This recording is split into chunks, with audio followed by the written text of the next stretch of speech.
बोलो राधे राधे। राधे राधे। दुनिया वाले क्या जाने साडी प्रीत।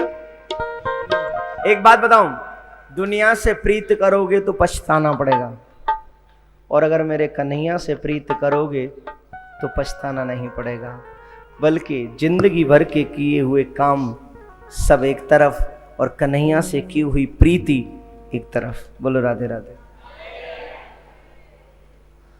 द्वेष किस लिए? हिरण्यकश्यप चाहते प्रहलाद मुझे भगवान माने, और प्रहलाद जी महाराज ईश्वर को ईश्वर मानते हैं, कन्हैया को ईश्वर मानते। जब भी कहते हैं कि तुम मुझे क्यों नहीं मानते, तो बोले तो आप तो हाड़ मास के पुतला हो, आपको क्या जगदीश मानूं, आप थोड़ी ना हो। सच्चा भगवान तो मेरा कन्हैया है, आप नहीं हो। पढ़ने भेजा, छोटे हैं, बोले कभी समझदार नहीं है, समझ जाएंगे तो फिर मुझे भगवान मानेंगे, तो उनको विद्या अध्ययन करने के लिए भेजा। और विद्या अध्ययन करने के लिए जब भेजा तो कुछ समय बाद जब प्रहलाद जी महलों में आए, तो प्रहलाद जी महाराज जब आए तो प्रहलाद जी को अपनी गोद में बैठालकर हिरण्यकश्यप पूछता है, यदा शिक्षेद गुरु भवान, तुम्हारे गुरु ने तुम्हें क्या शिक्षा दी है, जरा बताइए। बोले पिताजी बताऊं, मेरे गुरुजी ने मुझे क्या सिखाया। बोले क्या सिखाया? श्रवणम कीर्तनम विष्णु,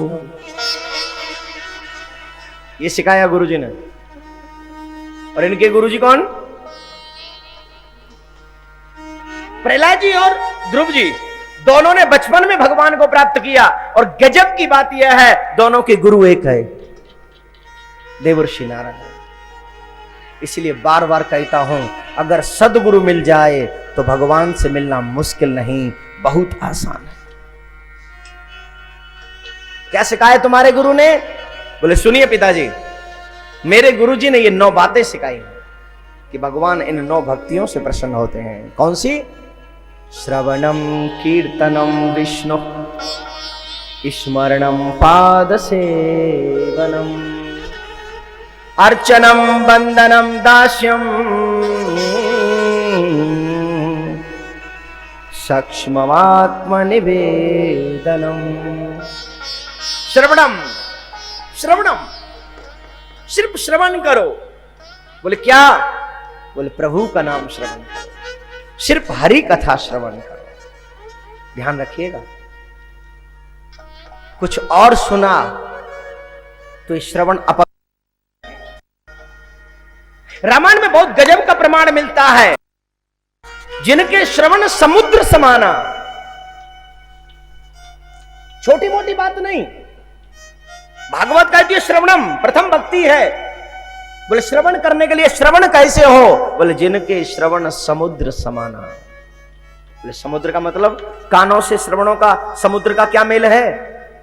बोले प्रभु की कथा सुनने के लिए जिनके श्रवण समुद्र के समान हो। बोले समुद्र के समान मतलब है, बोले जैसे समुद्र में जिमि सरिता सागर मह जाए। कितनी सरिताएं हैं जो समुद्र में जाकर विलीन होती हैं। यद्यपि ताहि कामना नहीं है, लेकिन जितनी पहुंची अगर उतनी भी पहुंच जाए तो भी वो तृप्त नहीं, अतृप्त ही रहता है। वैसे ही भगवान की कथा सुनने वाले श्रोताओं के श्रवण समुद्र के समान होने चाहिए। एक बार सुनकर ये ना कह दे हाँ हमने तो सुन लिया। बोले क्यों? बोले ऐसे नहीं कहते, प्रभु की कथा तो जितनी सुनी जाए, जितनी बार सुनी जाए उतना ही कम है, ज्यादा नहीं है, उतना कम है। तो श्रवणम, जिनके श्रवण समुद्र समाना। और जो कथा ना सुनते हो तो महलों में रहने वाले व्यक्ति को कारागार में आनंद आ रहा है। परम आश्चर्य, यह कैसे संभव है? देखिए साहब, देख रहा हूं मैं यहां पर या दुनिया में, पैसे के पीछे दुनिया पागल भूत की तरह दौड़ी चली जा रही है। हाय पैसा, लाओ पैसा, खाओ पैसा, बिछाओ पैसा, ओढ़ो पैसा, और जब जाएंगे तो संग में तेरे ना धेला चला। धेला भी साथ नहीं जाने वाला है। बोले फिर भी लाओ पैसा, लाओ पैसा, लाओ पैसा। मान लिया पैसा मिल गया, लेकिन क्या पैसे वाले सुखी हैं? जवाब दीजिए। पैसे वाले बिस्तर तो खरीद सकते हैं, नींद नहीं। पैसे वाले दवा तो खरीद सकते हैं, लेकिन दुआ नहीं। पैसे वाले सुख के साधन तो खरीद सकते हैं, लेकिन सुख नहीं। ये किससे मिलेगा? सुख किससे मिलेगा? सुखी कृष्ण के दास, सिर्फ कन्हैया के दास जो है वो सुखी है, वरना सब दुखी है। एक भजन सुना होगा आपने, एक झोली में फूल खिले हैं, एक झोली में कांटे, अरे कोई कारण होगा। बोले क्या है इसमें, आगे क्या है? बोले आगे बहुत अच्छी बात है। दौलत के बिस्तर पे सो के नींद को तरसे नैन, दौलत के बिस्तर पे सो के नींद को तरसे नैन, मिट्टी के डेलों पर आए किसी के दिल को चैन, अरे कोई। आगे बोलिए, अरे कोई, अरे कोई। राधे राधे। राधे। कांटे वाला तो यह कोई नहीं था, एक आदमी गलती से उठाया था, ठीक है, इतना चलता है। 99% अगर फूल हैं तो 1% जायज है, नहीं है?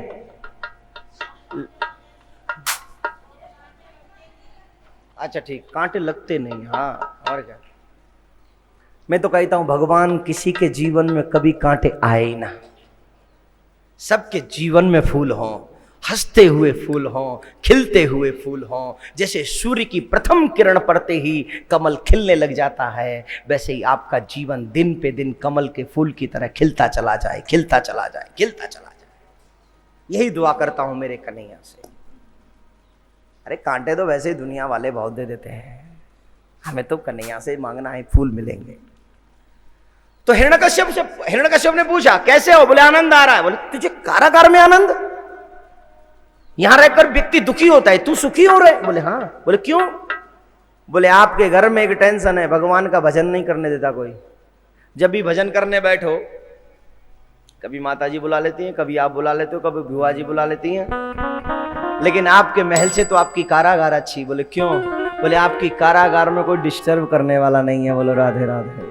राधे राधे। जितनी देर चाहे भजन करते जाओ, करते जाओ, करते जाओ। और प्रेमियों को उसके नाम जपने में कोई डिस्टर्ब जिस जगह पर न करे, वही जगह उनके लिए स्वर्ग है, वही जगह उनके लिए महल से ज्यादा बड़ी है। महल में क्या, जहां सिर्फ परेशानी परेशानी। बोले अब तो इसको मारना पड़ेगा। सर्प भेजा, सर्प में से नारायण प्रकट हो गए। फिर प्रहलाद को मारने के लिए विष भेजा, विष में से भगवान अपने भक्तों की पग पग पे रक्षा करते हैं। सिर्फ एक बार भगवान पर विश्वास करके देखो। जब तक विश्वास नहीं करोगे तब तक की तो कोई गारंटी नहीं, लेकिन जब एक बार विश्वास कर लोगे तो फिर पूरी गारंटी मेरी, मैं जिम्मेवारी लेता हूं। आनंद ही आनंद आ जाएगा जीवन में। सिर्फ विश्वास करना पड़ेगा, पहली बात। सुखदेव जी कहते हैं नारायण भगवान को चिंता हुई, विष भेजा जा रहा है, तो प्रहलाद जी महाराज के लिए विष आ रहा है, तो बाबा भोलेनाथ की याद आ गई। बाबा जरा जाकर देखो यहाँ क्या गड़बड़ हो रही है, विष जा रहा है, जरा देखिए कुछ। बाबा भोलेनाथ बोले चिंता मत करिए महाराज। जब पूरा कलश पी गया विष से भरा हुआ, तब कुछ नहीं हुआ, ये तो तनिक सा विष है। बाबा भोलेनाथ गए, उस विष का पान कर लिया, और जब विष का पान कर लिया तो उस विष युक्त दूध को अमृत युक्त दूध बना दिया। बोलो राधे राधे। राधे राधे। देखा अभी भी समाप्त नहीं हुए प्रहलाद। जल्लादों से कहा ले जाओ इसे पर्वत की चोटी से इतना ऊंचे से गिराना कि इसकी एक भी हड्डी पसली साबुत न बचे। प्रहलाद को देखकर दया आ गई। भगवान के भजन करने वाले व्यक्ति के या कहीं भगवान के भक्त के चेहरे में उतना आकर्षण होता है या उतना प्रभाव होता है, उतना तेज होता है, अच्छे से अच्छा व्यक्ति भी जब उस चेहरे का दर्शन करता है तो नतमस्तक हो जाता है। दुष्ट व्यक्ति का भी कुछ क्षण के लिए स्वभाव बदल जाता है।